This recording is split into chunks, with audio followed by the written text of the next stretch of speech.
Good morning. I'm Mike Faber. I'm director of the Older Learner Center here on campus and also director of Senior Leadership Grand Rapids. On behalf of the college and Senior Leadership Grand Rapids, I'd like to welcome you to what I think is a rather unique event, a leadership summit on baby boomers and civic engagement. To the best of my knowledge, we're the first group to actually sit down and address this issue in our community, and I don't think this has been talked about very widely, but it's become a real concern. How are we going to address the specific needs of our community and by engaging baby boomers in volunteer capacities to use their expertise? And that will be the focus of today's session. So we welcome you. I want to make it very clear that everyone here has a role today. We are expecting, and you see in the agenda, that we have reserved a half hour of time at the end of today's session for audience participation, your questions and comments. You were given index cards when you came in. We'd encourage you, if a question comes to mind, a thought or comment, that you jot that down, because we don't want you to lose that. We want you to be able to share that with us. There'll be two ways for you to share that information. One way will certainly be we'll collect your index cards if you'd like, and we'll ask the questions up here. A second way, especially if you'd like to make a comment, will be the microphones on either side of the auditorium. During that section of our day, you'll be allowed to go to the microphone and make a comment. So again, we welcome you. This day wouldn't happen without you, but I have to thank a variety of people that we could not have done this without.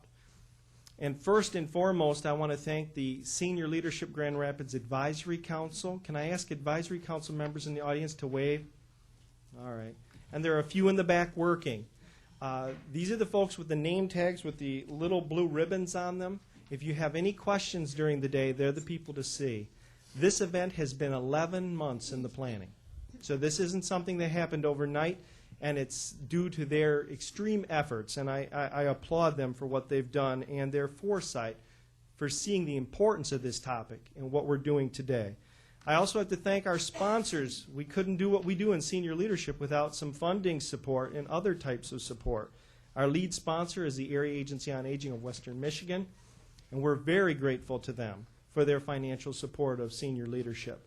And they have a table outside in the atrium. We also want to thank our day sponsor for their financial support, and that's Sentinel Point Retirement Community. And our lead media sponsor, which is Advance Newspapers. How many of you saw the ad in the Advance? They did a really good job of getting the message out. And Wood TV8 for their support of what we do here. Both of our media sponsors and the Area Agency on Aging have been with us for the 13-year history of senior leadership. So we're extremely grateful for that continuity of support. Today I'm also wanting to recognize our panelists. I'm going to introduce them formally in a few minutes after our opening comments, but we had expected a lot of these panelists, and I'll explain that later. They actually didn't come here today without preparation. A lot of time and energy went into the preparation for today, and their role is pivotal to the success of the day. So we thank them for being here, and I'll introduce them in a few minutes. I'd like to start by recognizing our opening comment kind of keynote, and that is Diana Seeger. And I want to share a little bit from her bio, which is incredible. What she's accomplished is incredible. So I'll just share a portion of it. Diana Seeger is president of the Grand Rapids Community Foundation, a position she's held since 1987.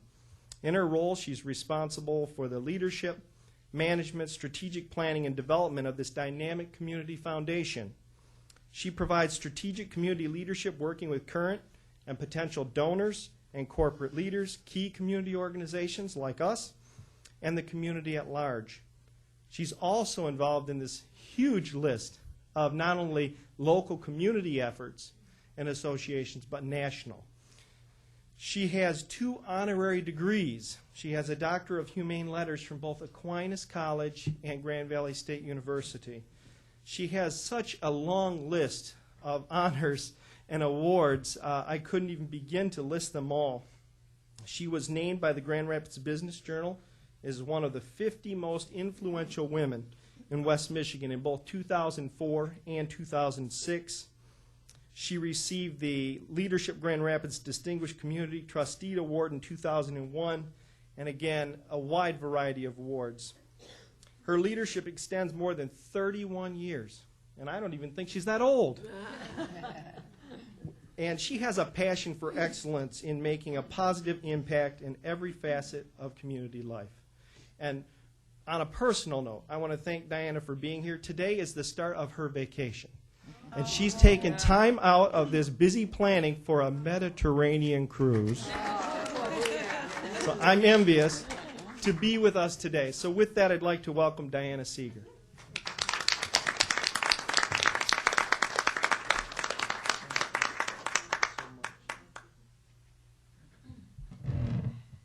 I just want you to know that there was no way I was going to ever be able to earn a PhD, a doctorate in anything, unless somebody gave it to me. So, I thank you for your kind words, Michael. I really do appreciate it. You know, is this the line for the boat to Barcelona? I'm a little confused. I've been up since 4 o'clock this morning trying to stuff too many things in a bag I'm still, when I go home, I have to figure out now. I have already offloaded a number of things that I considered precious and all that, and I'm so concerned that, and I just want to take one bag to check because the stateroom I'm going to be in with a friend of mine is 218 square feet, so I don't want my suitcases to be my bedside reading table. You know, it's going to be most interesting, but thrilling, and I'm so fortunate to be going with the Wine Tasters Guild. Definitely a dry cruise. Oh, I forgot this is on TV. But I thought that this was an important summit to kick off, and I will tell you it's probably just as well. I'm one of those people that when I get obsessed about something, I get obsessed. So it's just as well as that suitcase is sitting in the bedroom and that I'm here. Maybe I'll have a fresh perspective when I go home. So I guess this is all to tell you that boomers can travel, we can learn, we are flexible, and most of all, we can have a great time. When I was asked to open up this session, I knew it was because I could relate. As a boomer born in 1951, I often think about what I will be doing in a few years, keeping myself engaged in our community, because I fully expect to be engaged in our community. Well, you know, I still think that I'm 18, and I have the wisdom sometimes that thankfully accompanies growing older.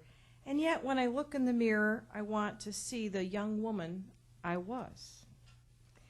I have become more accepting of the fact that as a 55-year-old woman, my supermodel days never did transpire. But I wish for the ability to walk many miles without worrying about the packet of bunion pads that I have in my suitcase. You know, when I visit my 87-year-old mother at her very lovely assisted living facility over in the Detroit area, outside of the dining room is a radio that plays continuously. And on the radio, the music of the 30s and the 40s, the big band era, and I find myself kind of tapping my foot, plays. However, I know that when I start hearing the music from the 50s and the Motown hits of the 60s, that it's time for me to review my future living options. So definitely I am a boomer. I'm proud of it. As Michael said, and I'm very, very honored to be before you, but this particular summit, the Senior Leadership Grand Rapids Summit, is a tremendous way for all of us boomers and others to review the fact that now the world is our oyster. It is time. In other words, what opportunities await us in terms of engaging ourselves in our community? And certainly our panel members today will provide us with a lot of information about those opportunities. We are taking a leadership role in what we are calling the experience dividend at the Community Foundation that's presented by the baby boomers. We're considered now an asset, I want you all to know, at least to some. Through strategic grant making, as well as through partnerships both locally and nationally in data gathering, research, and learning, our Community Foundation goal is to help the community unleash the experience dividend offered by people in their 50s and beyond. So we need to take full advantage of this now and into the future. We've all heard the numbers by now, but I'm going to repeat them again, and I hope that they are repeated again in this morning's presentations. For the next 20 years or so, one boomer will turn 60 every 8 seconds. I would say that the birthday market is having a great time. Party America is probably just reeling. This population shift will lead to a dramatic increase in the number of experienced adults who are available for and, as the local and national research shows, strongly interested in working to address community problems. Remember, boomers, those of you who are, we were the generation back in the 60s that was going to save the world. We were the generation that was going to make everything better. So now that the world is our oyster, it's time to get cracking on that little goal that we had back then. I want to tell you a few other statistics that I hope bear repeating this morning. Between 2004 and 2014, the number of workers age 55 and older will grow at nearly 4 times the rate of the overall workforce. These leading-edge baby boomers are healthier, more educated, and better off financially than any previous generation. They are inclined to work in the so-called retirement years, or, as I say, don't get too anxious for me to retire, I need my job. Large numbers of them want to transition into work that is personally satisfying to them and help improve the quality of life in our communities. And as a community goes, we can't afford to waste even one drop of this precious time or talent. The Community Foundation is excited to see today's Leadership Summit take place for a lot of reasons. It's important that our community work together, as we are known to do, to find innovative approaches in tapping this resource, people like me.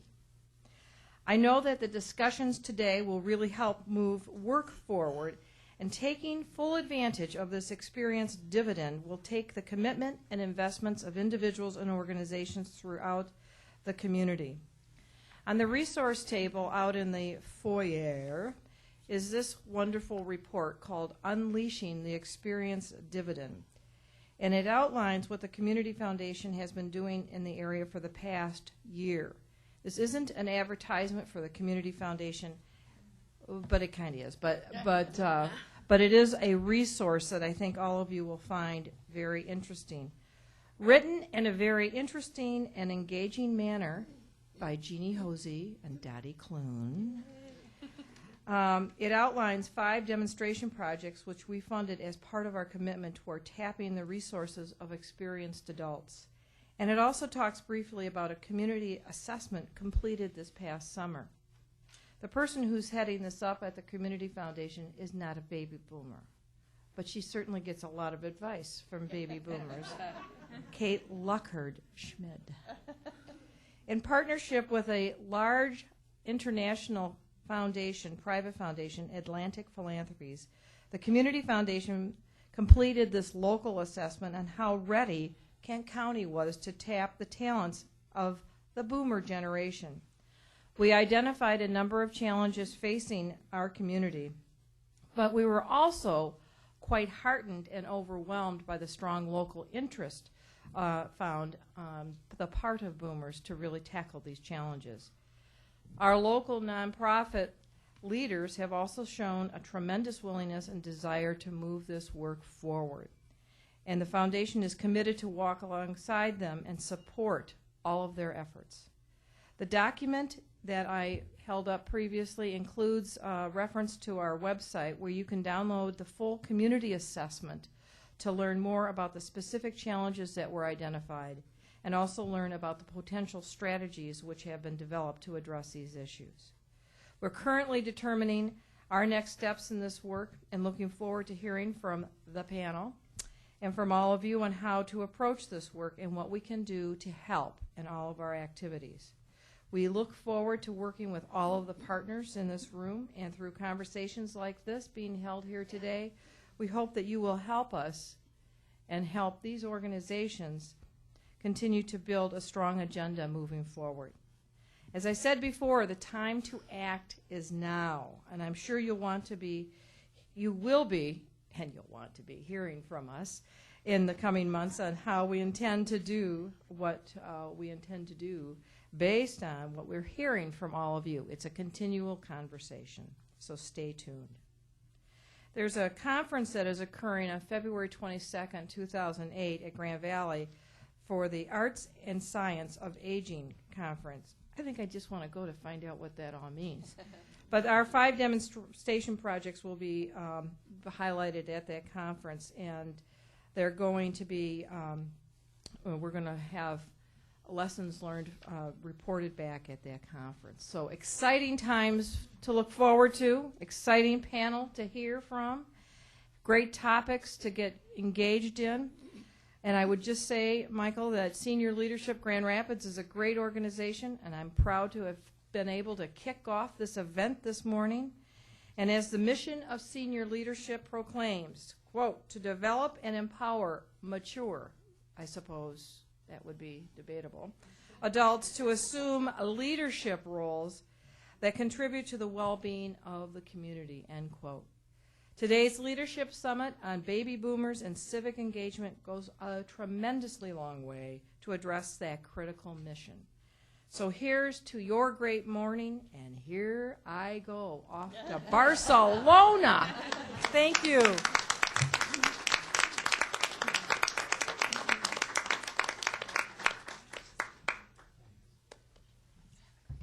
Thanks again, Diana, and bon voyage.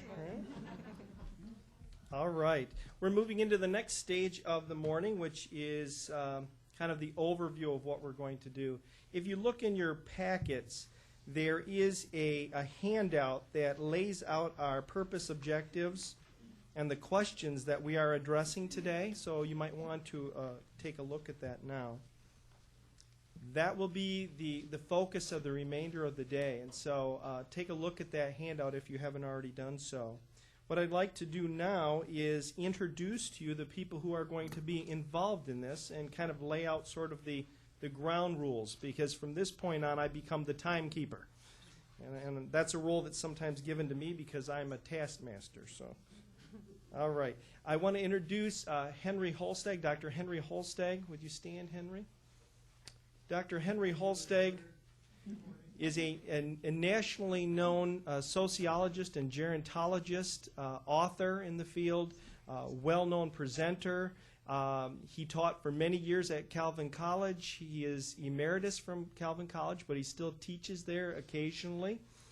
He works part-time now with us in the Older Learner Center, and we are very glad to have him involved in a number of our projects and initiatives. Henry will be the moderator for the panel today, and so I'll be turning the mic over to him in a minute. Before I do that, I'd like to introduce our panelists. Okay, I'm going to start on this far end. Mary Kay Hood is representing Kids Food Basket, and so we're really glad that she's here today. Welcome. Thank you. Next to her is Ginny Blanchard, representing RSVP. She is the director. Next to her is PJ Everlove, and she's with Gerontology Network, and she is the program supervisor for their Experience Corps program. On this side is Julie Stoneman, and she's executive director of the Land Conservancy of Western Michigan, so we're glad she's here. Next to her is, I got to keep my order straight, Jane Royer, and she is Volunteer Center Director at United Way Volunteer Center. Following her is Joyce McKinnon. She's Volunteer Manager at the Public Museum of Grand Rapids. And last but certainly not least, one of our own advisory committee council members in senior leadership is Tali Stifler. She's president of Advocates for Senior Issues. So I'd like to welcome, this is a tremendous panel. I'd like to welcome them if we could. What I'd like to point out is that this has been a long process of planning, and these folks not only committed to coming today and being a part of this dialogue, but they committed to coming prepared. And what does that mean? That means we ask them to go back in their own organizations and to their constituent groups and the people they serve and ask these same questions to others and get input so that what they're bringing to us today is not just their own personal insights, but the insights of hopefully many people. And so they've been working on this a while, and so we really appreciate that level of commitment. That's very important to the success of the day. You'll see from the flow of the day on the agenda that what we've done is we've broken this into a series of giving each panelist an opportunity to answer one specific question.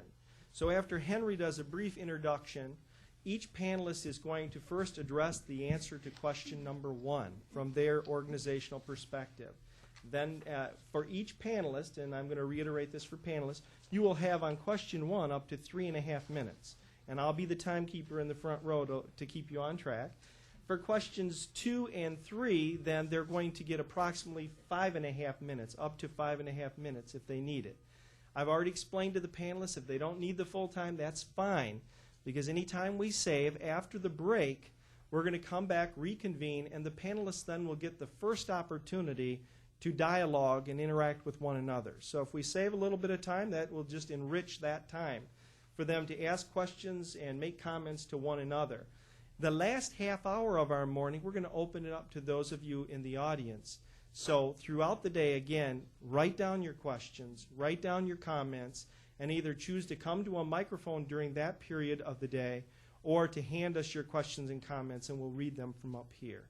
So with that said, I'm going to once again ask Henry Holstag to come up to the microphone and begin the panel discussion.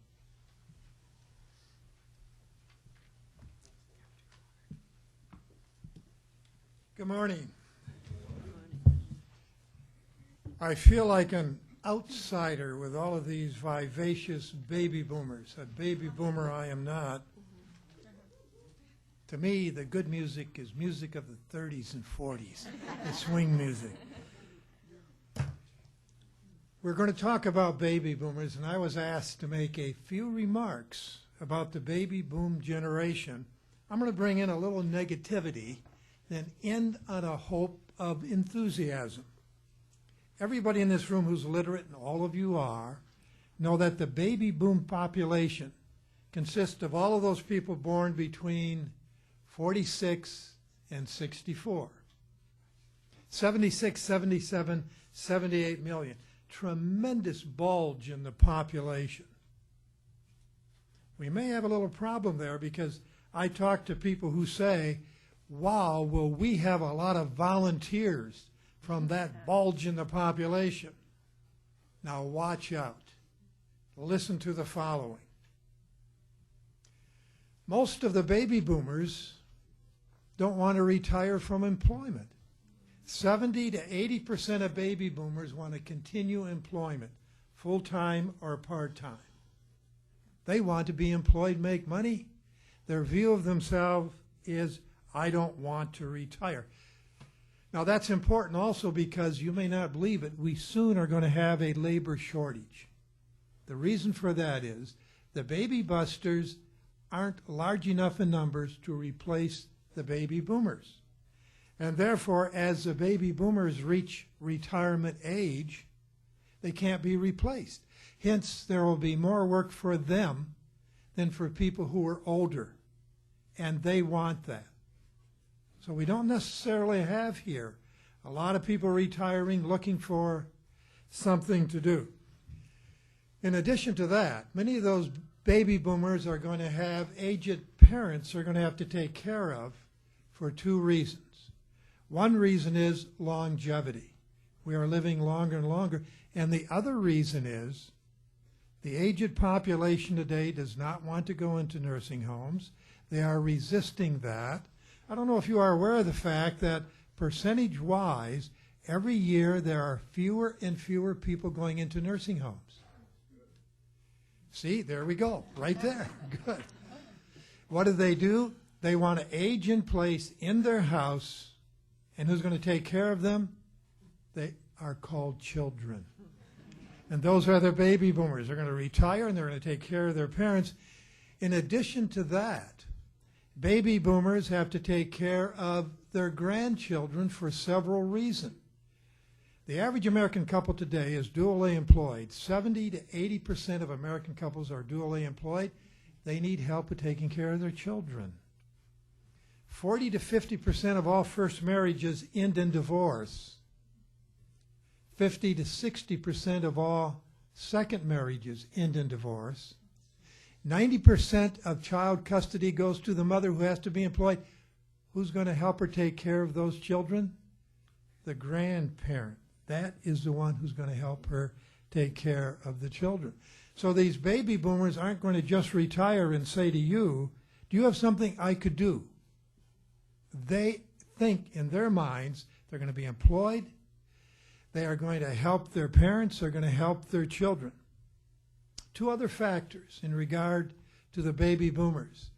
They tend to be very individualistic in comparison to an older generation. And in addition to that, they tend to be anti-establishmentarian. They don't like to take orders. They like independence and freedom. And as a result, if you are going to recruit them, which is a great thing, you have to bear that in mind. Now, what are we going to do in the future in regard to the baby boom population? We have some of these problems. How are we going to recruit them? And I want to tell you, here in Grand Rapids is the finest experts we could find. And I'm eager to hear what they are going to say. How do we recruit? Whom should we recruit? How is this going to go? What I'm going to do is ask a question. Start on my left. I'm not going to introduce them again. They've been introduced. We'll go right down the line, and when we end up with Tully down there, I'll start with the second question. We'll go right through it again, through the third question. Then we'll take a break, and you can stand, stretch, have some coffee, go to the back room, come back, and we'll have a dialogue with the audience. So, panel members, the first question. How are you doing in regard to recruitment of volunteers? What works? What doesn't? Okay, thank you so much for having me here. Can everybody hear in the back? Jim, you can hear back there? Because my voice is sort of rough in the morning. At Kids Food Basket, I want to tell you just in 30 seconds what we're doing. Kids Food Basket is a program that provides a sack supper to children in Grand Rapids Public Schools. Currently, we're feeding just over 1,000 kids. So we provide that additional 1,000 calories to kids that are nutritionally at risk. The program is 6 years old. We started out feeding 125 kids at 3 area schools. And now we're, like I said, feeding 1,000 kids a sack supper. So we utilize about 75 volunteers per day. These volunteers either pack the sack suppers, deliver them, they do donation pickups, and or do clerical work in the offices. So we do, like I just said, we do utilize a lot of volunteers. We've been very successful in recruiting volunteers just through the bulletins at churches, through doing different radio spots like WYCE and different radio spots.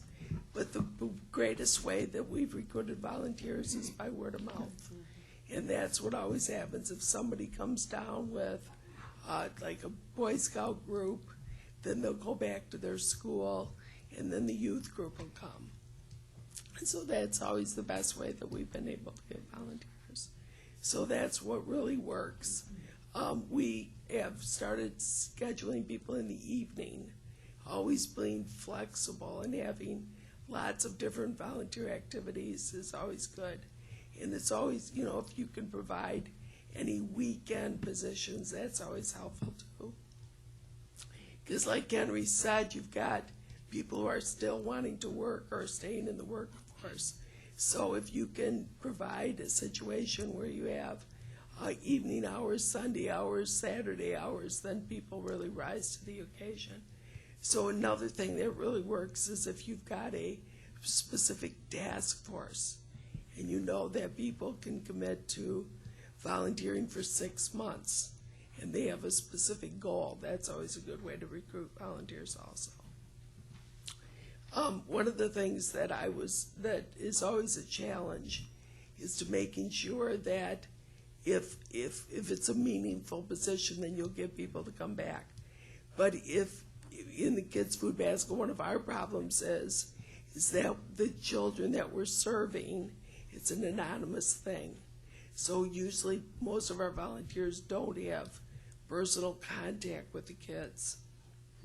But like when I was at God's Kitchen and we had the Meals on Wheels program that Mary over here is running now, when you have drivers that can actually go and interact with the people that you're serving, that's always helpful, because then it's more meaningful, because they can see the looks on the people's faces when they're getting the food or they're getting the service. So if you're working in some way, some place that can provide that type of interaction, then that's really good. How much time we got here, Mike? Okay, all right, great. The other thing that I've always found, it's very, very important that you have a job description, because this isn't just, you know, a volunteer activity. If people know what's expected of them, they know how much time it's going to take, they know what job they have, then you can recruit them easier because they know what's expected of them. So it's really good, like when you have a situation like the Meals on Wheels program or delivering to kids' food basket, then people know exactly what's expected of them. So that's always very important. The other thing that I always think from a volunteer management point of view is if you really get to know the people that you're working with, because there are volunteers, you know, that have one volunteer job, they love it, and that's what they do. Then there's other people who have 5 or 6 things that they do. So if you can really engage them and get to know the people that you're working with, then you'll know who's flexible on a Tuesday afternoon if you've got something that comes up. The last but not least is if you can provide substitute positions where people know, you call them up, you know, and say, next Tuesday at 3 o'clock, could you volunteer for 2 hours? That's always very helpful. Thank you.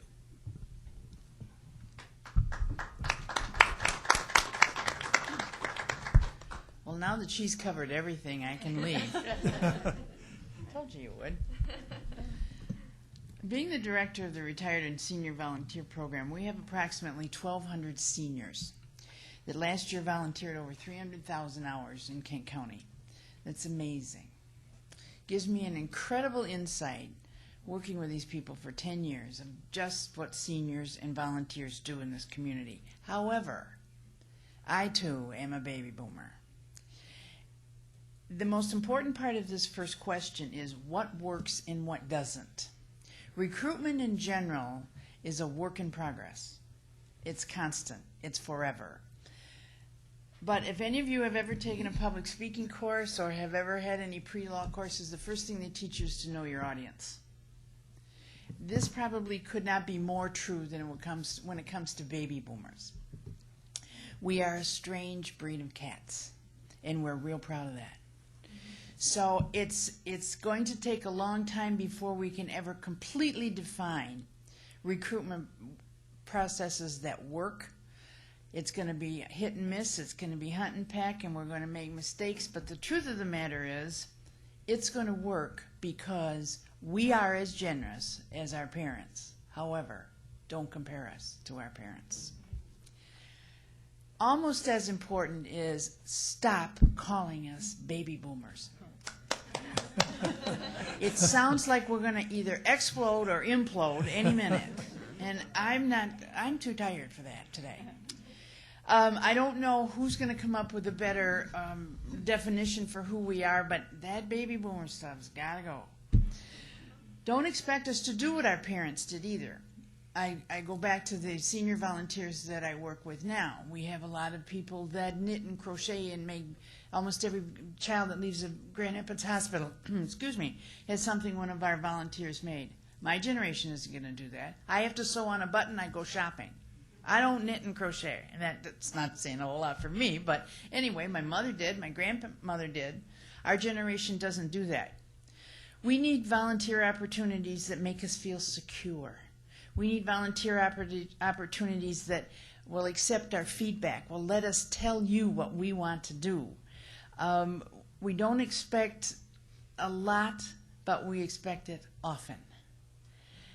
We need to know that we are important. We are as important as any generation before us. We have heard that our parents and our grandparents' generations were the greatest generation in the history of the world.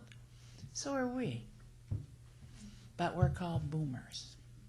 1 minute already? I told you I was windy. We like to get involved with community and social issues because we built this community. We took over the reins of this community from our parents and our grandparents, and we're really, really proud of that. We want to volunteer to make sure that stays as wonderful as it is. We're smart and we're savvy. Please treat us that way. Please know that we are as eager and as qualified to volunteer in this community as any other generation, and we can lead and not follow. Thank you, Judy.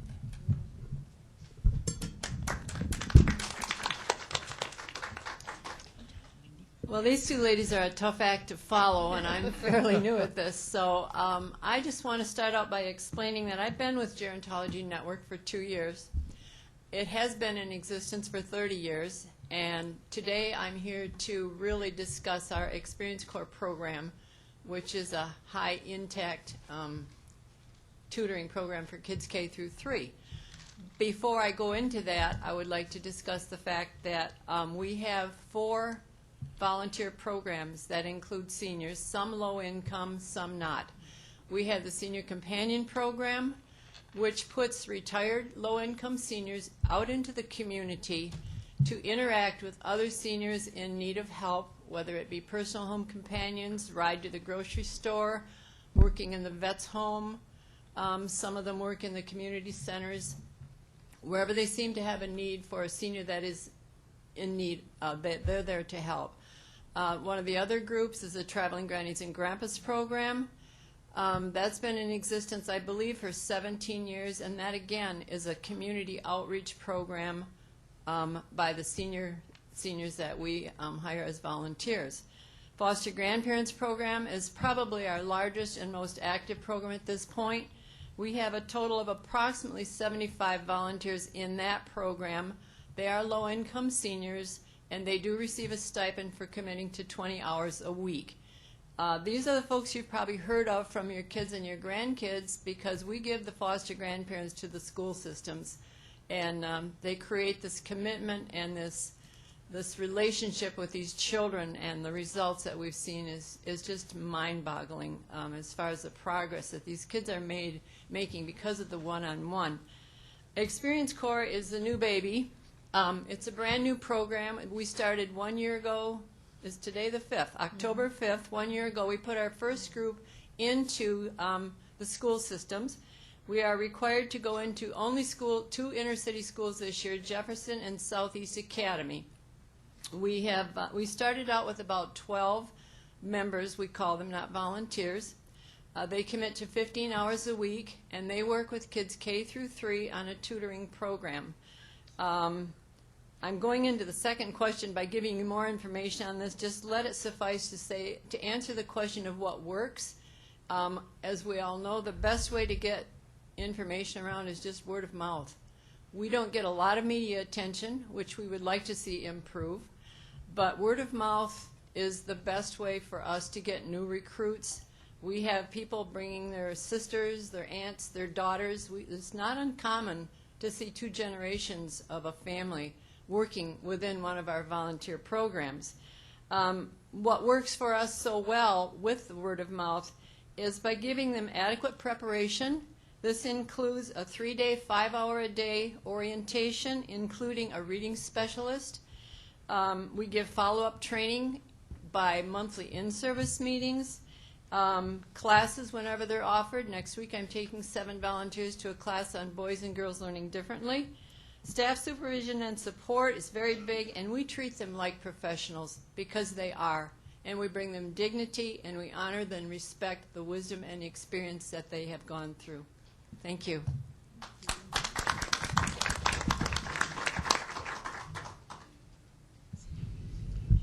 Wow. Thank you, ladies, very much. I'm learning and putting a few notes.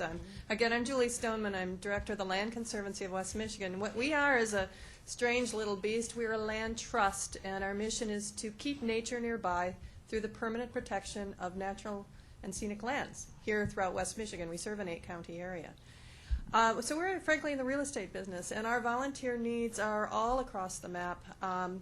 From the experienced dividend of folks who've got finance, law, real estate, professional skills, to office support, and then also to actually going out in the field and having fun getting hands dirty with doing things like clearing trails and planting prairies and removing invasive species and making sure that our nature preserves are safe and available for folks to use. So we have a huge spectrum, and like the women who spoke earlier have some recruiting techniques. Some work, some don't.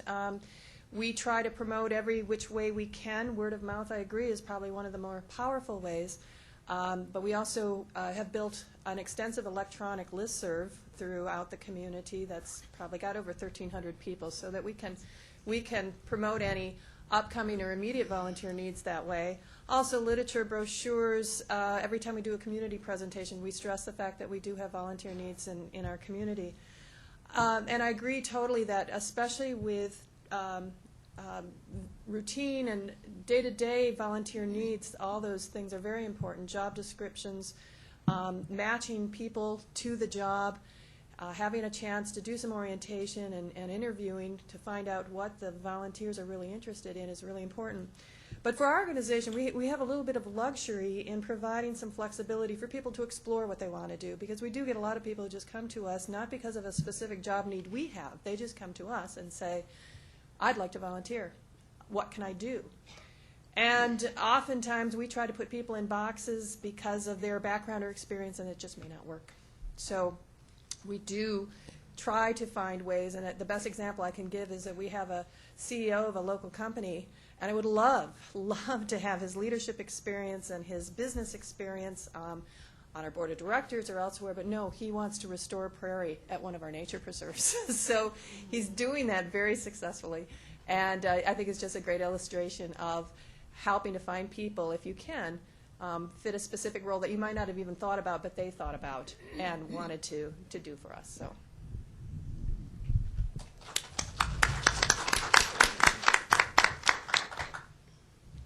Good morning. Again, I'm Jane Royer from the Volunteer Center at the United Way, and I'm so lucky because I have the opportunity to work with everybody sitting at the table. So the Volunteer Center works in the community to connect people with the opportunities to serve, to help support agencies in using volunteers effectively, and to advocate for volunteerism throughout the community. My major work in connecting people with the opportunities to serve is to work with local companies. And I would have to say that that goes very well. There is a lot of interest on the part of companies in participating in volunteer opportunities and serving the community. 8 out of 10 Fortune 500 companies now have volunteer programs, and I think that most companies see that having a volunteer program makes good business sense. And I was talking with somebody from Steelcase about their volunteer program, and he said whether people realize it or not, there is a talent war, and that's the phrase he used. There's a talent war that goes on in the community for new emerging talent, trying to get those people into the companies. And he said that because a lot of young people have had experience volunteering in schools, they've been to colleges where they have academic service learning programs like they do here at GRCC, they come to the workplace with the expectation that they are going to continue to have that opportunity to serve their community, and that is very important to them. And so that is one reason I think that there's a real opportunity to engage corporate volunteers in nonprofit organizations. What works for me, I found, is using the internet, and I know that is something that a lot of people wouldn't say, but I think combined with the other techniques that have been mentioned, using the internet is a very good strategy. The United Way has a volunteer matching software that's connected to their website, and we've had that since 2004. And every year we get more and more people who go to that and use it as the way that they get connected to an opportunity to serve the community. I had a web consulting firm look at the data that I had on the website, and they volunteered their time to do so. And they told me that I had 150,000 hits to the volunteer opportunities last year, which was the largest number of hits for any page on the United Way website. And they said that that was a tremendous number. And I do think that things are moving such that the internet is a very good tool. Also use the internet to have online registrations. That is very popular. And to get information out in PDF files so that people don't have to come to the office for like filling out applications or whatever, send those things and training materials in PDF files. And how much time do I have, Mike? Thank you. Thank you. I'm Joyce Makinen with the Public Museum. Probably most of you know the Public Museum. It's a local history museum downtown. Our recruitment is a little bit different in that because we're only open from 9 to 5 and noon to 5 on Sunday, we have restricted hours that volunteers can participate. All of our volunteers, except for some boards and some advisory committees, are involved in education of visitors, school kids and adults both. You know, we have a big scout program. So I have to be a little bit more rigid on what a volunteer can do, also because they're dealing with artifacts. So we have those policies and procedures to deal with. I use everything everyone has mentioned, and I use the internet, I use the United Way, I use RSVP, I use radio, TV, newspapers, whatever way we can find to get volunteers. We usually don't do ongoing recruitment. We usually recruit around a special exhibit. When we had Dead Sea Scrolls, I was overwhelmed with the amount of volunteers that wanted to come in. We have some upcoming exhibits that we hope will really bump up our numbers, but on a day-to-day basis, we do not have people wandering in to volunteer. But I am starting to see baby boomers, and I'm realizing that we're going to have to come up with some more flexibility to be able to meet their needs. And that will be a task for us. But I think that if we want to have baby boomers, we're really going to have to do that. And I agree in that they do want to do leadership roles. You know, they do want their opinions to be heard. And so, and we do that with our volunteers.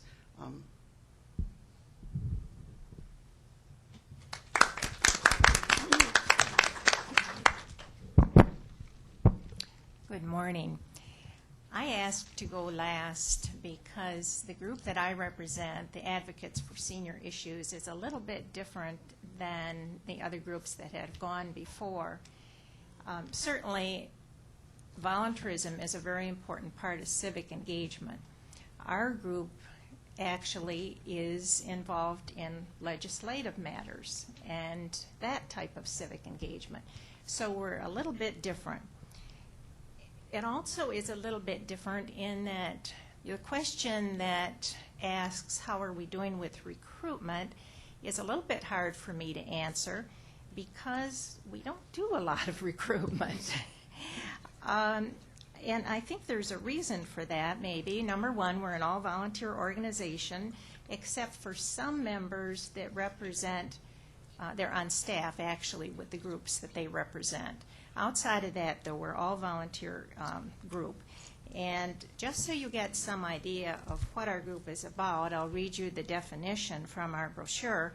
We're a nonpartisan association of individuals and senior citizen groups discussing issues of importance and influencing, we hope, legislation. So again, it is slightly different than the other groups that have gone before us here. I would say that our group is somewhat unique. Most of our recruitment comes, I would say, from word of mouth, although others have said that too, and I think it is true of most organizations. Our group probably benefits, the people that join it probably benefit because they learn something when they go to the meetings. We have speakers that come in talking about scams. We have speakers that come in talking about elder abuse. We have speakers talking about elder law. And then we have state legislators coming, and they seem to like to come to our group. And I think a good example of that was just a couple of weeks ago. We had Michael Sack came to our group and spoke to us right in the midst of all of the budget discussion, if we want to call it that was going on in Lansing. He took the time out to come and speak to our group. They like to talk to seniors. Seniors are an important part of their constituency, and when they come, we learn a lot from them about what goes on.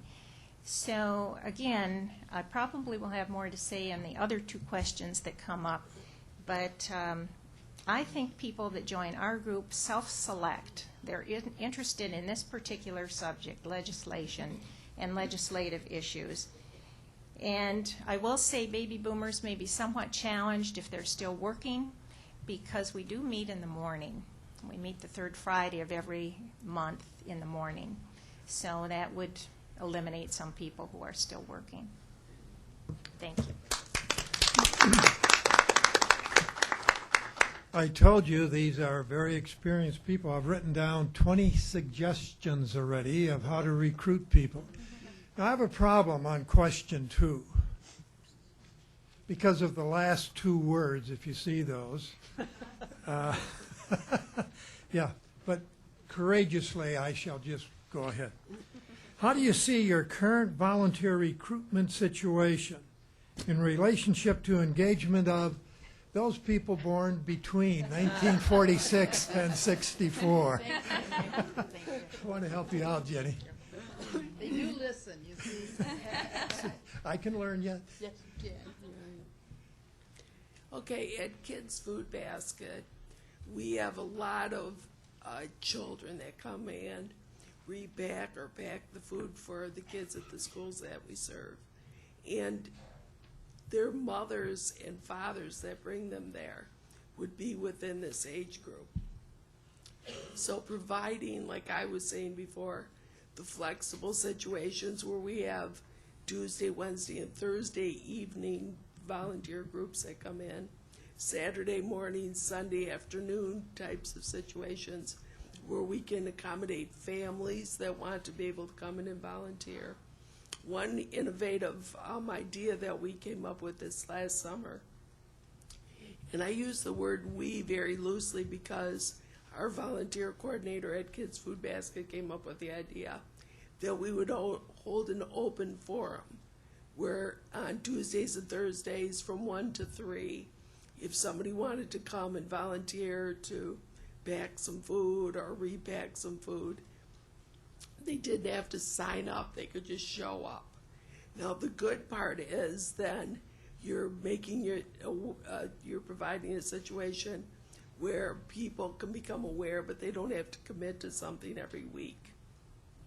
it worked out really good in that we had a lot of different people that probably wouldn't have volunteered come with their kids, maybe 2 or 3 kids and a mother, and would come and volunteer just for a couple hours. The bad part is if it's a real nice sunny day, then nobody shows up. So you have to make sure that you have another group that's coming that can do that work. But that's one really innovative idea, because sometimes you can't get people to commit to every week or every other week or once a month. So that's a good thing to do. And as far as the baby boomers, I'll use the word whether you want me to or not. The baby boomers, yeah, I'm one of them, is being very flexible and also providing a meaningful situation or a meaningful job. The days of getting groups in there to stuff envelopes are over. People don't want to be able to, to look back and say, well, that was fun. But they also want, and the other thing that's key is like what you were saying is, just because you have somebody who's a truck driver doesn't mean they want to drive. Or if you have a person who's a chef doesn't mean they want to cook. They probably don't want to. They want to be able to do something that challenges them in a different way. Also about the baby boomers is that if you have groups that you can go and speak to, like Dolly's group is a really good example, or the Golden Gate Kiwanis or other service groups, if you can engage them as a group to come in or have an opportunity to tell them what different job opportunities or volunteer situations you have available, that's always a really good way to go out in the community. So, and always use RSVP and United Way to get the word out, because they're such an organized and great group. Is that the time? Okay. Let's see the second part of this question here. The other thing that we did at Good Kids Food Basket, and I think the reason that we have such good volunteers, or so many volunteers, is because everybody likes to feed kids.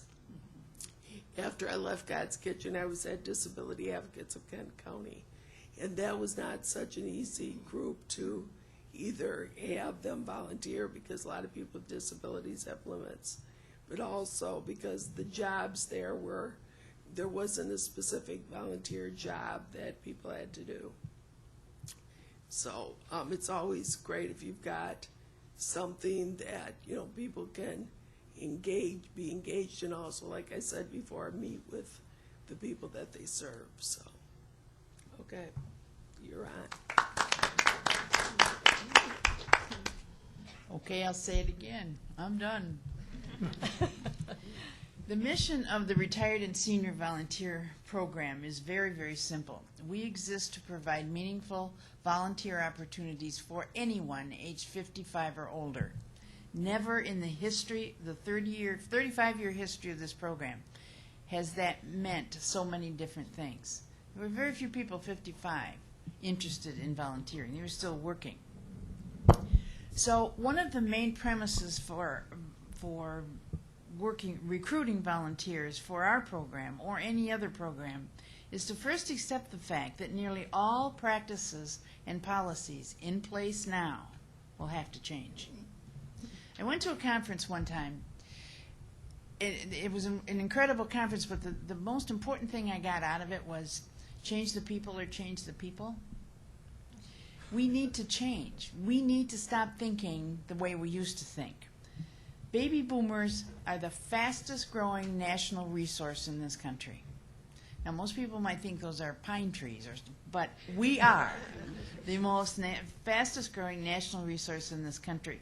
So we need to remember that recruitment of this generation will be long and arduous and a continual work in progress, as I said before. We will need to do more and more face-to-face recruitment. Obviously, recruitment one-on-one is the thing that works the most for all of us. But they also remember, probably more so with the boomers, is we will recruit each other. We will tell people how much fun we're having doing what we do. we need to be important and we need to be valued. Now, there are many people who volunteer and say, I don't want any recognition for what I do. Boomers aren't like that. We want a lot of recognition.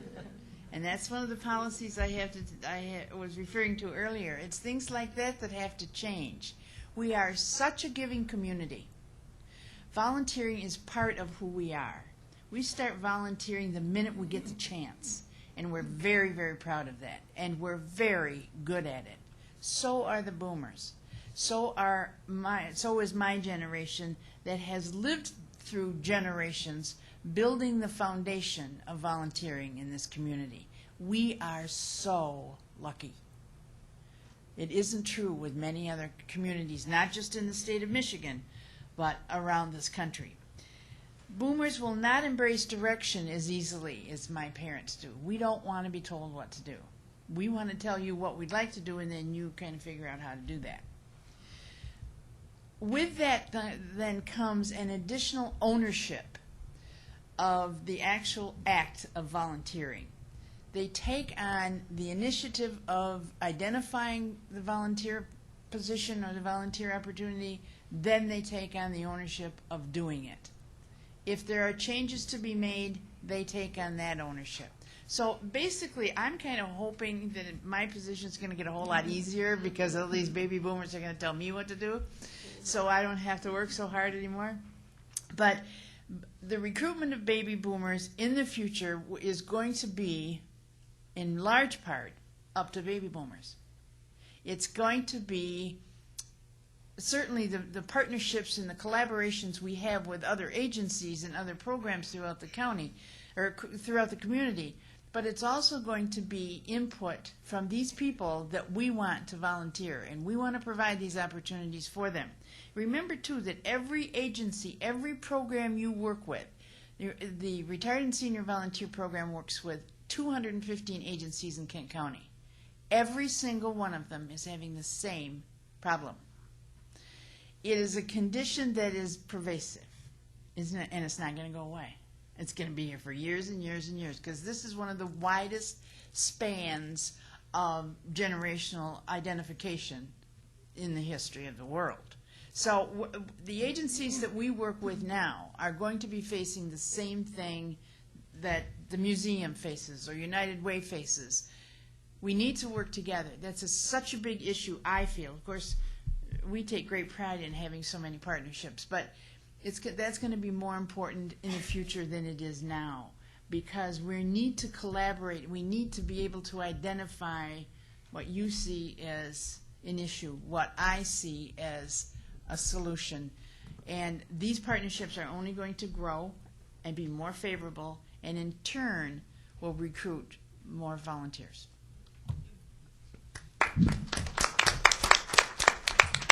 Thank you, Ginny. As you were sitting there talking, I was thinking maybe we should refer to ourselves as baby bloomers because we are blooming and blossoming by the numbers. In my particular organization where I'm working, we have a grand total of about 250 volunteers total between the senior companions, the foster grandparents, and Experience Corps. The Experience Corps program is the only one where we were unable to get an allowance of them coming in at the age of 55 rather than 60, and there is no income limit like there is in the other programs. And we have found that by going into this area of the population, we're finding people who are doing this because they have a need to give something back at this point in their lives. They need to feel committed. They need the relationship. They have an interest in children. Like Mary Kay said, they're doing something entirely different that they've never done before. They're working with kids. And a lot of these folks have the experience because their parents, their grandparents, they commit to 15 hours a week, and they get a small stipend for that, which we badly need. But the thing they do is they come in with the idea of working with these kids, and the way it's set up in the schools is that they work with each volunteer, each member of the Experience Corps works with 6 children a day, and they work with these same children day after day after day. These kids call them grandma, they call them grandpa, and we're real short on grandpas, if you know anybody. We are recruiting on a constant basis like everyone else, but we can't keep up with it. We had an orientation August, we had another one in September, and I'm still getting calls daily. How can I get into your program? How can I get into your program? We have a full quota on our Experience Corps at this point of 22. We have 12 volunteers in each school that's teaching. And what we're really excited about is after being in the school system only 1 year, we have found from the principals and the teachers involved at these two schools that the children's MEP tests last year were higher than they had been in many, many previous years. Another thing we're hearing from the schools, and I'm so excited about this, I could talk about it all day, so be sure you put your card up, Mike. What we're finding out is that I went to the schools this year to introduce the new volunteers and get the program set up, and found out that many of the teachers who were receiving children from the previous year said that they were entering their classes at a much higher reading level than they had in previous years. And they contribute this to the fact that they had had Experience Corps members working with them throughout the school year. It's just the most incredible program I've ever heard of, and I'm just going to get redundant if I keep talking, so I guess I'm done.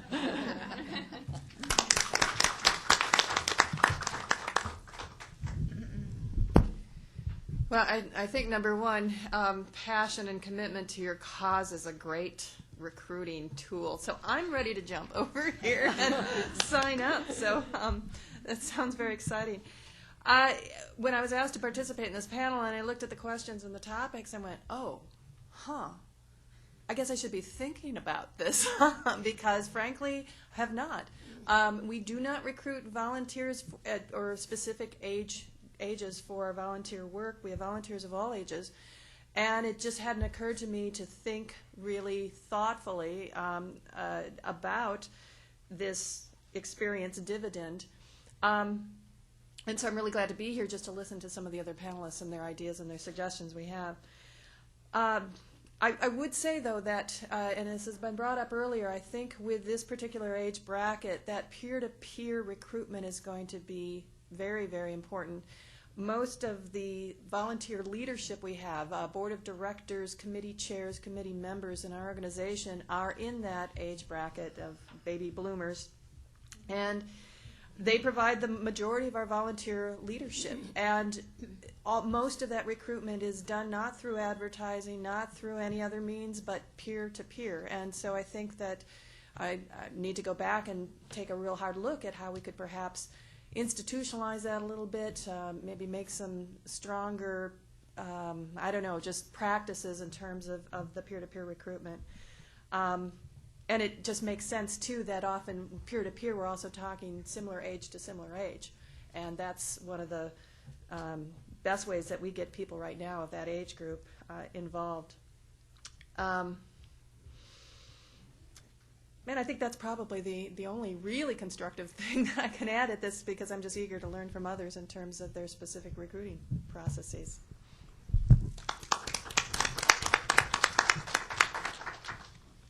Well, I must say that I am finding this discussion really interesting, and I agree with so many things that are being said. Again, I'm going to focus on corporate volunteer recruitment. And I really think that the possibilities are huge for engaging corporate volunteers, but maybe the challenge is, again, in finding opportunities that are a good fit for them. And I do think that they're very interested in using their career or other kind of skills that they've developed over time. I think that probably what is behind their desire to use their skills is just that they have been thinking about how they are going to make a difference. And they've come to the conclusion that they will make the most difference if they use the skills that they already have honed. Just to give a couple of examples, we always do the Corporate Day of Caring, which is a huge, just one-day volunteer effort. I work with about 44 companies on that particular day, have about 1,600 volunteers. And it's been really interesting in doing this work over the past 10 years to see the groups that come forward, and they used to do the envelope stuffing, like Mary Kay said, and do all that stuff. But now it's funny how I'll get the marketing team who wants to work on a marketing project, or, you know, whatever kind of team it is. They're looking for that. The engineering folks will look for a particular kind of project that they want to do. And even just in some interesting ways, we had a group from Steelcase again. They were called the Workplace Futures Team. And they did a project this year for the Gerontology Network. And they had offered to have activities and conduct a Hawaiian luau for the participants in the Care Tree program. And I was struck by the way these individuals went about doing that volunteer opportunity. It was just a one-day thing. But they brought their same creativity, their same let's get together and think about this spirit that they use in their workplace to this project. And when I went out there that day, they had a mapped out course where they were having radio, or what do you call those little button cars, remote control cars. They had remote controls cars running around the track. They had just activities that were perfect, and they were having a ball. Of course, the participants were having a ball, but so were the volunteers.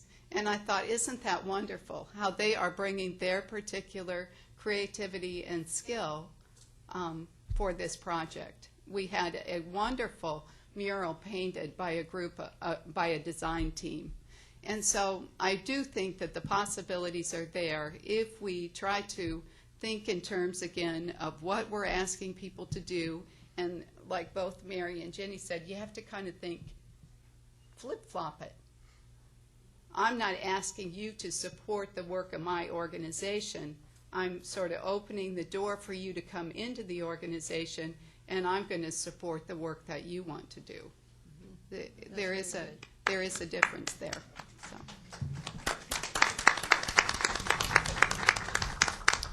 I recently had lunch with the volunteer managers from the zoo and the garden, Meyer Garden, and the Children's Museum, and our big topic was baby boomers. Actually, we called them bloomers because of the garden, but and we were all talking about the fact that for cultural and entertainment facilities such as ours, because of our limited openings, that we all had to come up with ideas that would expand the times that we need volunteers into evenings and weekends. And so I think we're all looking at that. And we at the museum have started a big scout program so that on Saturday mornings and Monday afternoon or Monday evenings we need people to volunteer with the scouts. We're also doing more evening special events programs and trying to open that opportunity to people who are working. We've not been able to do that in the past because our hours are 9 to 5, as I mentioned before. But I also think that you have to look at what your facility is offering and how easy it is to volunteer.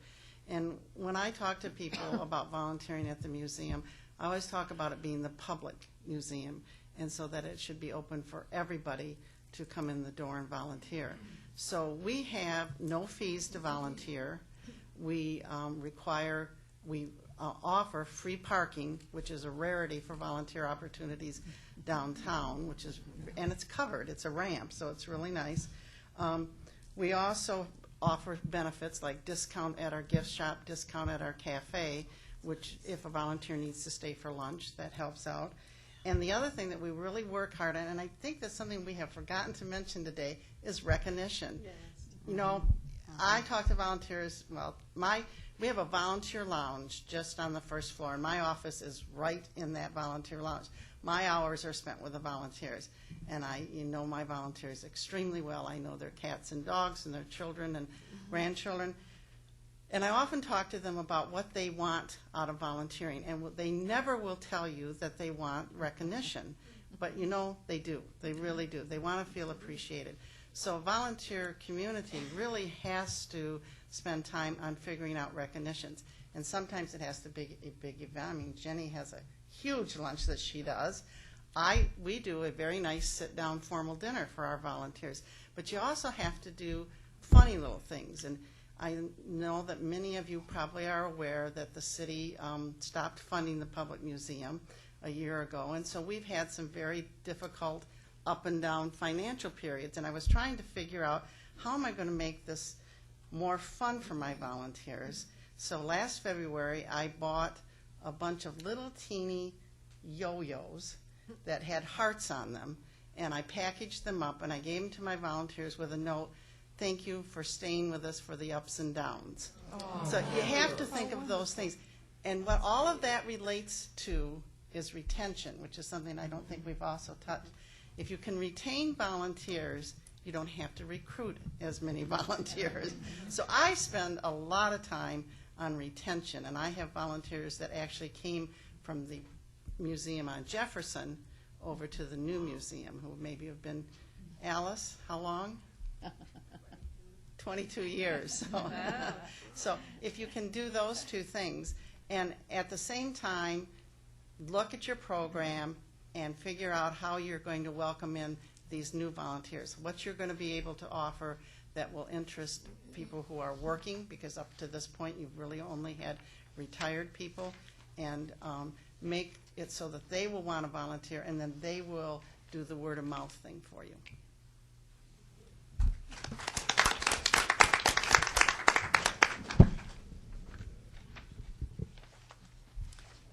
Well, this second question on how are we doing with engagement of baby boomers did cause me to pause some, because as I say, the Advocates for Senior Issues group has not really tried to do recruiting of baby boomers.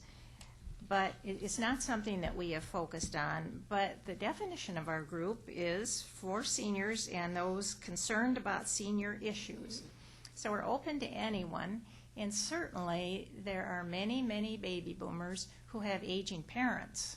And some of the issues that we talk about definitely would interest them and be something that would help them in the long run. I think one of the other things that has come up in our group for this next year is to possibly start a speakers bureau. And I think that might give us the opportunity to focus more on groups with younger seniors in them and reach out to them. So this may be a way in which we can move ahead with the whole idea of getting some younger seniors into our group. I think, too, that this summit is going to kind of act as a catalyst for us to do that. I thought, though, in hearing the discussion today, and in preparing for it, I thought of a book that I picked up a number of years ago called The 3 Boxes of Life. I don't know if anybody has ever seen this book. It's by Richard Bowles, who's also the author of What Color is My Parachute? And his premise in the book is that we are all divided into 3 boxes in life. First, we have the learning box. So this is, the school age period of life, children and teenagers and so forth, and young adults learning. Then comes the earning stage of life, and so many years spent working and earning money and trying to make a living, trying to support a family. And then the third stage of life, leisure. Well, his premise in this book is these stages should be mixed up a little bit more. We should be doing all of those things in each of the stages. And I think this book was written in the late 70s and early 80s, and I think today we are mixing those stages up a lot more. I think there are people that are moving from one stage to another, doing those things simultaneously.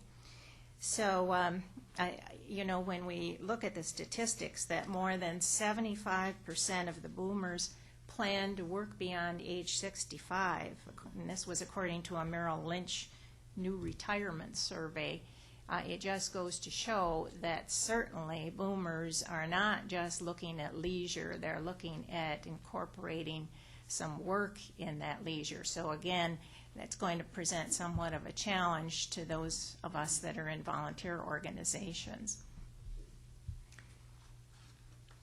I do know with our group that we are going to have to look at getting younger members into the group, because obviously some of our older members are getting to the point where it's harder for them to get to meetings, and they're going to eventually drop out. So this is going to be a challenge for us too, and I'm glad we're doing some deliberate thinking about it now, and I'm glad there's a number of members of our group that are in the audience today who will be thinking about it too. Thank you.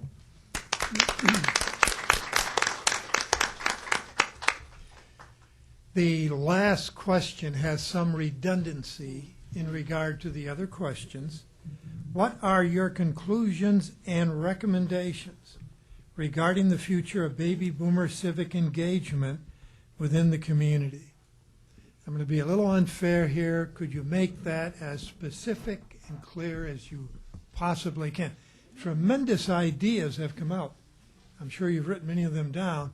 But now from your perspective, exactly, what do you recommend? When I got these questions about a month ago, I decided that the best way to try to figure out how to engage some of these baby boomers and or people that are retired that I know volunteer or volunteer a lot, or some people, a lot of people in my family mainly, who don't volunteer at all.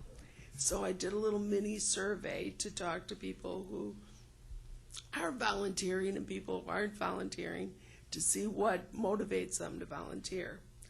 One thing is, I think that the way that we advertise our needs is very important.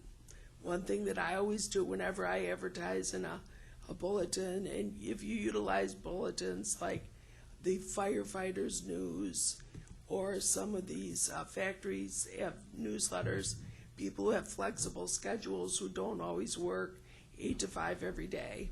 If you advertise in their bulletins, that's a really effective way to get volunteers. But it's also really important to put it in there twice. If you put it in 1 month and you put it in the second month, what happens is that people see the volunteer opportunity and they say, oh, I should really do that. And then they set it down and they don't do it. But if they see it again the next month, they go, oh, they really need volunteers. So that's a really good thing to do, is put it in there twice so that people will understand that there really is a need. Be very specific and succinct in what you're asking people to do. Another really good way is if you have a particular job or particular need and you know somebody who has a flexible schedule or is newly retired, is call them up and ask them. Say, we need you every Wednesday afternoon from 1 to 3 o'clock. Could you commit to every other week? And ask them directly and be prepared to answer all the questions that they have about what it is that they're going to be expected to do. So those are really 2 good ways to recruit people and retain them, like Joyce was talking about.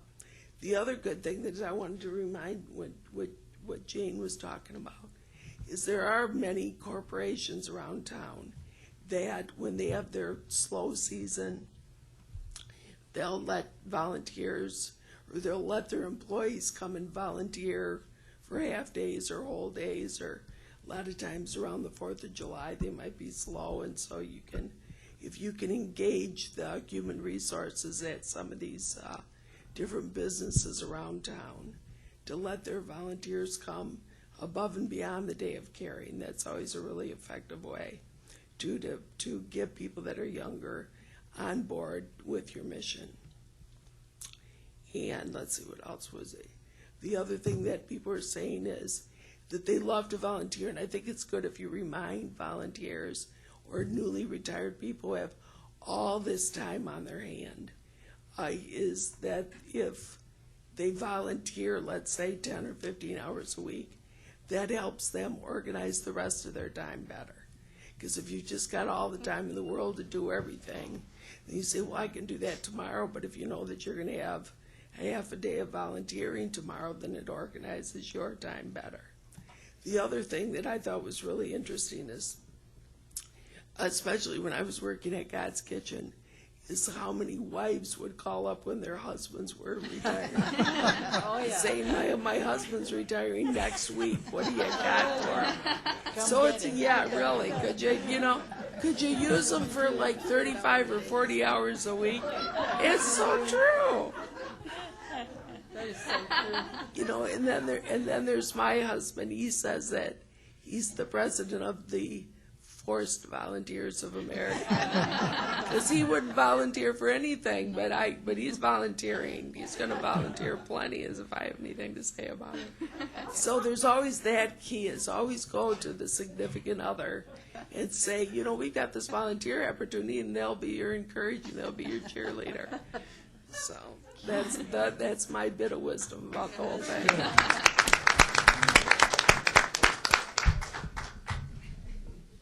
Far too true.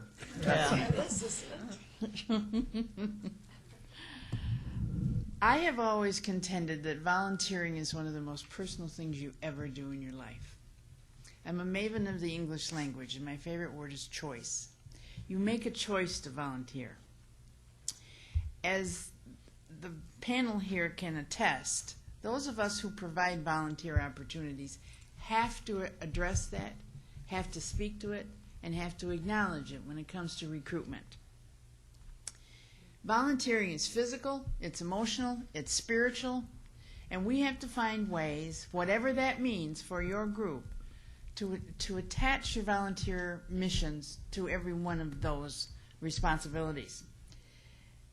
Volunteering, for instance, for a retired teacher does not mean reading to kids. I can't tell you. We have almost 1,200 volunteers. I cannot tell you how many retired teachers have said, I will never read to another child. That's okay. That's perfectly okay. But with that also comes a little bit of guilt, because that's my expertise, and I should be reading to kids. We need to tell volunteers it's okay to do whatever they wanted to do when they grew up. It's okay. Volunteering has to be easier, has to be emotionally and physically easier, has to be more fun. If it's not fun, you're volunteering. If it's not fun, you're working then. And that means you get paid, and there's a real good chance you're not going to be getting paid for what you're doing. So we need to make sure volunteers approach what they're doing with a very positive expectation of having a good time. That means such things as the museum, such things as the zoo. So expanding opportunities, in my case, is always a continual challenge. As I told you, we work with 215 agencies throughout the county, but we have probably over 500 volunteer assignments that people do, and they change all the time. In order to recruit specifically and effectively for the next few eons, we're going to have to be as flexible and as mobile as we've ever been in our lives when it comes to recruiting volunteers, maintaining volunteers, retaining volunteers, and just simply interacting with them. Because research has shown that boomers, see, Henry does far better at this than I do. Us folk are going to make a difference no matter what we say in this panel. We are told we are a generation that does make a difference, and so we're going to do it one way or another. The challenge then becomes for people in volunteer management, make that work for you. That sounds like a rather general statement. I'm sorry, Henry, but individual agencies know their own needs. They know their own requirements. They know their own volunteers. The volunteers at the museum, for instance, have totally different volunteer requirements or expectations than volunteers at Spectrum. We work with all of them. It's amazing to see how volunteers respond accordingly to whatever the agency is. Remember, too, that recognition is a huge part of volunteering, never more so than with us. We like to be acknowledged for what we do. Our parents and our grandparents said, don't tell anybody what we do. Mm-hmm. Don't brag. Mm-hmm. Our federal funders require me to report to them far too often. And part of that is telling them what we do in this community. Every single time I get feedback from Washington, D.C., you don't brag enough. We don't brag. We don't know how to do that. Well, we didn't. Baby boomers do. We like to brag, and we want you to brag about us. If that's in a newsletter, if that's in a neon sign, I don't care where it is. We want people to know that we're doing a good job and that you like us, that you want us to be part of your organization. You value who we are. You value what we can do. So because of that, we kind of like recognition far better than our parents or our grandparents did. But that doesn't just necessarily mean banquets or luncheons or that kind of thing. It can be something as simple as a yo-yo. That says, I value you, you are important to this organization, and you are important to me. And I don't think anybody in this room will argue the fact that volunteering is about being important. Personally, with the agency, with the community, it comes from here or it doesn't work. We also want to know that we get media attention. Now that's kind of out of our hands unless it's a slow news day, but who can plan on that lately in this state? We also expect personal attention, such as the yo-yo. I'm so impressed with that. She has all these cute little things. I always use the excuse I have too many volunteers, I can't do that. Doesn't work. But another thing you need to remember, and this is going to sound very, very basic and very silly, but if you feed them, they will come. Yes, Amen. we do. I cannot tell you how important that is. That doesn't necessarily mean a banquet. It could be all kinds of things. It could be just popcorn. It could be the simplest things in the world. We like temporary assignments. Sometimes we don't want to be tied down to too many things. The flip side of that, conversely, is we want to know if we are tied down to an obligation that you appreciate that. We like high visibility positions. We like people to see what we're doing. We don't want to brag about it, but we want people to know we're doing it. It's a little hard to do sometimes. We like face-to-face thank yous. Joyce McKinnon is probably one of the best at this than I have ever seen in my life. She thanks her volunteers continually, and she does it well. We provide a quarterly newsletter for our volunteers. We've taken a whole different tact on that newsletter. It used to be all kinds of heavy stuff. Not anymore. We try to focus on things seniors would like. Something seniors will laugh at. Seniors will cry about. It's not about the heaviness of this world. It's about the lightness we bring to others. I write a column for this newsletter. It is the sappiest, the gooeyest thing you ever read in your life. And that's just exactly what I want it to be. Because it's an issue of appreciation. It's the only way I get to tell 1,200 people how important they are, and I love every minute of it. But we like that. Boomers like to know that other people appreciate who we are. And boomers will admit that, where our parents didn't. Our parents said, don't even talk about that. We're saying give us all recognition we can get. If it's a yo-yo popcorn or a great big dinner, we'll take it all in the same day if you want to. We don't care. But we need to remember those things. We also need to remember that we are part of a generation of nostalgia. We are the Disney generation. We are the Barbie doll generation. The biggest impact on our generation, it's been reported over and over again, is color TV. How vain is that? But we admit it. We admit our shortcomings. Capitalize on that. We will tell you what we don't do very well, and we'll tell you what we do very well.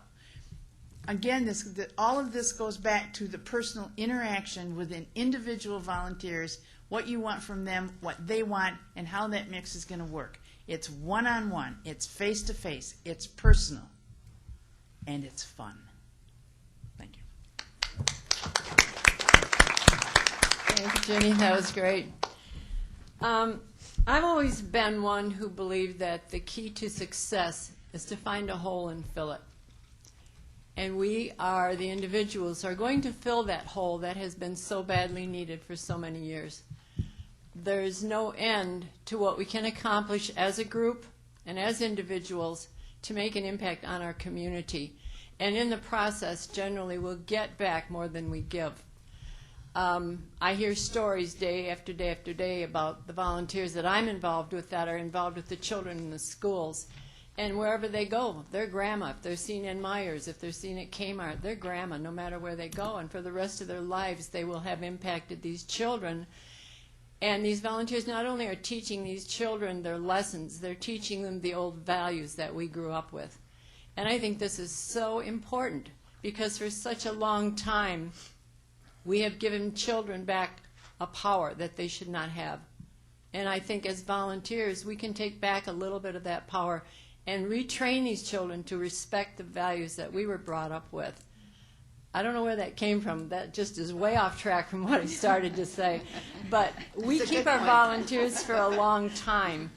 And we have some volunteers that have been with us 25, 26, 27 years, so we don't really have a problem getting them. We have a problem telling them it's time to retire. And fortunately, that doesn't happen that often. But I think by getting them into the system, our particular programs prove that our success is working. And it gives our volunteers it gives them a position in the community. It gives them a reason to get up in the morning. It fills a gap for them to remain active, vibrant, productive in their community, and to be appreciated and to be visibly seen. We do recognize our volunteers with recognition dinners every year. We recognize them with volunteer days that the schools will put on a particular little function for them. We try to do whatever we can to say thank you whenever we can. We're a real huggy group. I'm going to try to tell a story that I received as an email a couple days ago that I shared with these ladies earlier. It came to me yesterday, and it's just a hoot. This college freshman decided that he was going to be quite pompous at a football game, speaking to a senior citizen sitting next to him. And he was trying to explain to this gentleman why it was so hard for his generation, our generation, to understand his generation. Reason being that they have televisions, they have computers, they have high-tech, you name it, they have cars that run on corn oil, and many more things. And after a minute, the gentleman looked at him and said, "Yeah, you're right, young man." He said, "We didn't have those things when we were growing up, so we invented them." And then he said, "And now, you little creep, what are you doing for the next generation?" You cleaned that up very well. Anyway, it's out there for us, and all we need to do is take a hold of it and have fun with it, because that's what it's all about. If you can't have fun with it, find something else to do.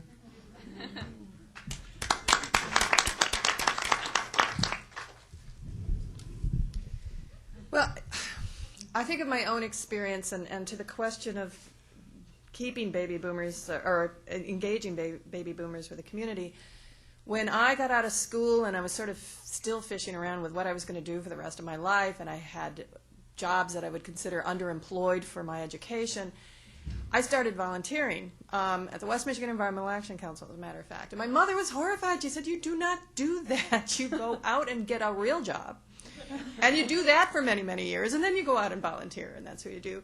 I think that for many folks who have volunteered or begun volunteering throughout their whole lives are going to continue and remain engaged. I think the more interesting question is for those who've never had volunteer experience but suddenly find themselves either retired or cutting back or working part-time, and what are the strategies to get them engaged and participate in volunteering. And frankly, I don't have any real solid answers or specific answers for that, but I'm going to think real hard about that coming up. I think that many of the rules that we have used for many, many years still hold true in terms of retention and recognition, but I think it's going to be a new age of just that more flexibility of, as Jane said, turning it around. You provide an open door for somebody to come in to use their talents and skills, and it may not be for a specific job that you had in mind, but it may be something that you didn't even know you needed until they came in the door and said that they would do it. but I think most important, and it goes to this recognition of volunteers, is to show what they have done and how that specifically ties to the accomplishments of your organization and the mission that you have. It's whether they are stuffing envelopes, and we still need those people, we still need people willing to stuff envelopes, or whether they are stepping out and our board members are volunteers and they're playing a real leadership role. No matter what they're doing in that spectrum, what we try to do every day is say, look what you've done, look what you made happen, look how many acres of gorgeous natural lands you've helped protect. So you've helped protect water quality, air quality, and the systems that support life. Look what you have made happen. We have a woman who comes in, she is our bulk mail queen, and I don't know what happens when she retires from that position. I don't know where we'll be. But that is her greatest joy, is to hear what have we accomplished, and when we sent that mailing out, what kind of response did we get. So rather than just thank her for coming in and doing that mailing, really trying to connect her to the mission and what were the results and how is that played on the ground. And I think with boomers especially, that's going to be very important.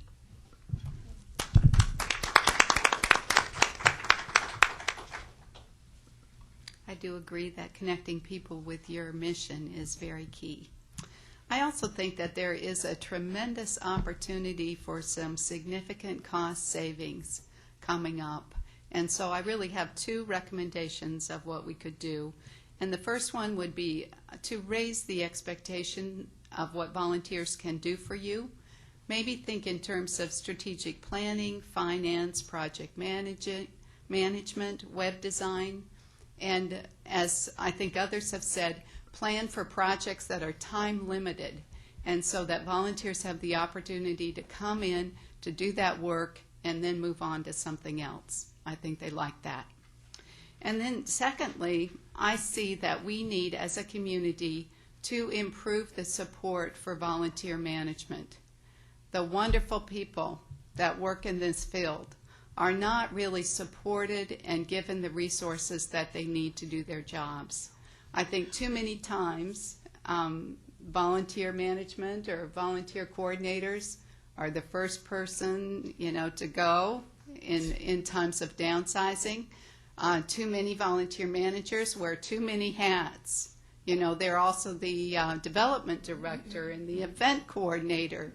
And so really how much time do they have to devote to really planning their recruitment efforts, to really looking at their retention, to do the wonderful things that we can do for volunteer recognition.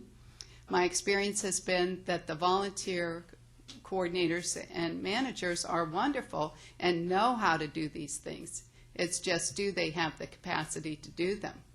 And then I think this becomes important because another trend that I see is that people have, or volunteers have, a very low tolerance for organizational inefficiency.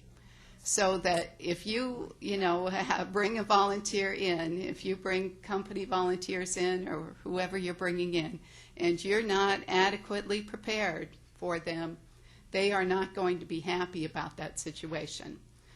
They do, like I said, have high expectations for the work that they're going to be providing and the work that you will be facilitating for them. And so they really, want you to be, totally on your game when they come to you. And I think there's no doubt that the field can be, but we could certainly use some support in that.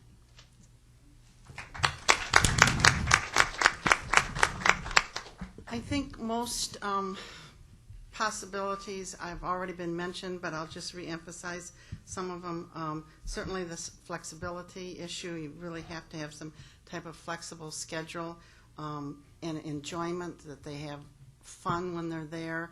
I think something we haven't really mentioned is the need for dedication. I also see that the baby boomers that I'm working with do not want to spend weeks in training. They want to train and get up and running. And that's an adjustment for some of the things that we do. We're looking at shortening trainings and eliminating anything that's not absolutely necessary. some social time. We really encourage our volunteers to take a break when they're there. They usually are there for 3.5, 4-hour shifts to take a break. We center everything around our volunteer lounge.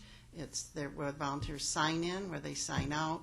We always have coffee. We always have food, huge amounts of food in there. And we really encourage them to come in. And that also gives them an opportunity, gives me an opportunity to really get to know them, but it also gives the volunteer the opportunity to know other volunteers. And often that is something that they tell me. One of the reasons they really like to volunteer is to get to know people that they wouldn't ordinarily meet someplace else. The issue of flexibility, I recently interviewed and did an orientation and started training for a very pleasant, talented, retired teacher, had just retired, thought we had her up and running, and she called me one day and she said, you know, your schedule's just not flexible enough. I've signed up at a hospital where I can go in anytime I want to. And so, you know, I probably cannot do that to that extent, but I certainly have to look at doing a better job of it. Jane has mentioned, and I think we've talked about the fit. You really have to fit the volunteer. You have to have a good fit. Sometimes that's hard to do. I just asked Jane about something that we have coming up. It's hard for me to envision a retired corporate CEO making cornhusk dolls with students, but you know, we've got 400 students coming in that want to make cornhusk dolls. So sometimes you cannot make that fit, but you have to really try to do that. I think the last thing I wanted to mention is that hopefully an exhibit that we have opening the first part of November will bring in those baby boomers, because we're having an exhibit on the Motown Supremes.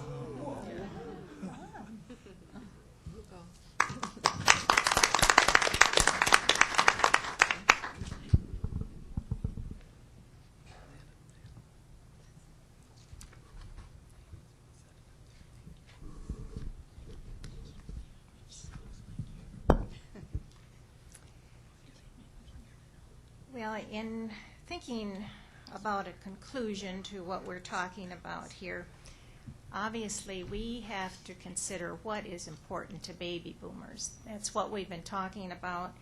This is helping us to do that. When I was preparing for this panel, I asked a woman that I know, who I know is working full-time. I also know she's doing volunteer work in the community. I know she's active in her church, and she's a professional person. She also has a family. And I said to her, what is it that is important to you, and what makes you volunteer? What are you looking for in an organization that you would help out? And she said, very succinctly, she said, the volunteer work needs to be worthwhile. It needs to be essential to the success of the organization. The organization needs to be well run. The mission is important. For her, a senior focus was important. That happens to be her main interest area.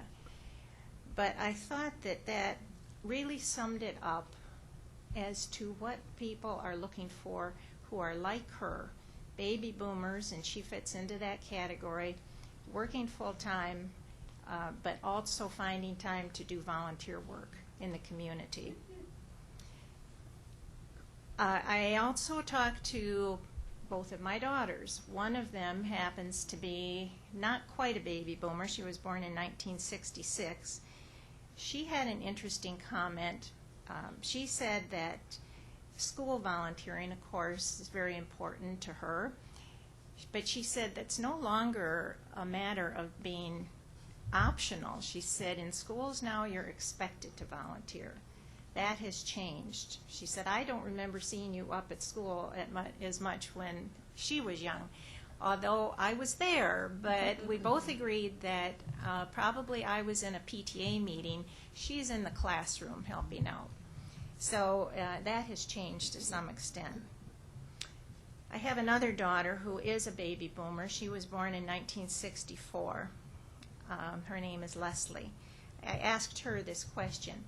She put together the two parts of civic engagement that we really can be talking about here. The volunteerism part of it, and also the civic engagement, a part of it. And she told me that she had volunteered with Meals on Wheels, Habitat for Humanity, school field trips, Sunday school classes. She went on with that sort of thing. But then she also said that she feels voting and volunteering are both an important part of civic engagement. And she said, and I quote her, "If you don't do it, you abdicate your responsibility as a citizen and allow others to voice their opinions. If you want to have your voice heard, you must become involved." So she feels very strongly about being a good citizen, again, part of civic engagement that maybe we haven't dwelled on too much here. I do think that baby boomers are much more deliberate about where they give their time and energy. They want to see a return on their investment, the investment of their time as well as their money. So I have come to the conclusion that our particular group, the Advocates for Senior Issues, probably needs to have more discussion about targeting this group and offering the opportunity for people to become more interested and involved in the issues that our group is interested in. And I know there are many others who feel the same way. So thank you.